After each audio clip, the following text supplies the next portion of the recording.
زندگی گزارنی ہے، مرد کو زندگی گزارنی ہے، تاجر کو زندگی گزارنی ہے، خوفنا کو زندگی گزارنی ہے، مزدور کو زندگی گزارنی ہے، حضور کو زندگی گزارنی ہے، ایک سلطان وقت کی زندگی گزارنی ہے۔ دنیا کے کسی شعبے کے ساتھ جس بندے کا تعلق ہو، جس کو بھی زندگی گزارنی ہے، اس کی زندگی کی سب سے بہتر رہنمائی محمد رسول اللہ کے طریقے سے ہے۔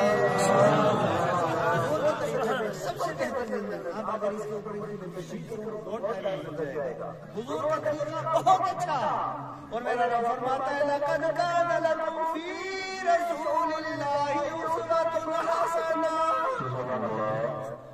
میرے رسول کا طریقہ حسن جمال۔ سبحان اللہ۔ اب تھوڑی سی توجہ جو ہے آیت مبارکہ کا مفہوم ذہن میں اتار دیں۔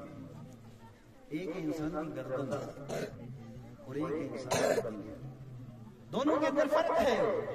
یہ انسان کے سر میں اور انسان کے دل میں فرق کیا ہے کہ سر بسا اوقات نہ چاہتے ہوئے بھی جھک جاتا ہے، نہ چاہتے ہوئے بھی سر کہاں جھکتا ہے؟ یہ طاقت کے سامنے جھک جاتا ہے، زور کے سامنے جھک جاتا ہے، دولت کے سامنے جھک جاتا ہے، ثروت کے سامنے جھک جاتا ہے، غصے کے سامنے جھک جاتا ہے، مجبوری کے سامنے جھک جاتا ہے۔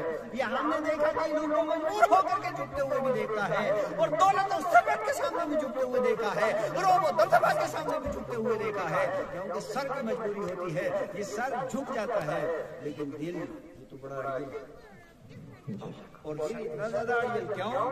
اس لیے کہ سر یہ تو عام ہے نا، دل یہ تو سلطان ہے، سلطان کے اوپر تو کسی کی حکومت نہیں ہوتی نا، بادشاہ کی حکومت سب پہ ہے، بادشاہ کے اوپر کسی کی حکومت نہیں ہوتی۔ یہ دل ایسی چیز ہے، یہ نہ دولت کے سامنے جھکتا ہے، نہ ثروت کے سامنے جھکتا ہے، نہ روب کے سامنے جھکتا ہے، نہ دبدبے کے سامنے جھکتا ہے، نہ کسی کی طاقت کو مانتا ہے، نہ کسی کے وی آئی پی پن کو مانتا ہے۔ یہ دل ہر ایک کے سامنے نہیں جھکتا، بہت بڑی چیز ہے، سلطان ہے دل، اور بادشاہ کو جھکانا کوئی معمولی بات نہیں ہے۔ یہ دل جھکتا تو نہیں، ہاں ایک مقام ایسا ہے وہاں دل جھک جاتا ہے، وہ مقام کون سا ہے؟ وہ ہے حسن۔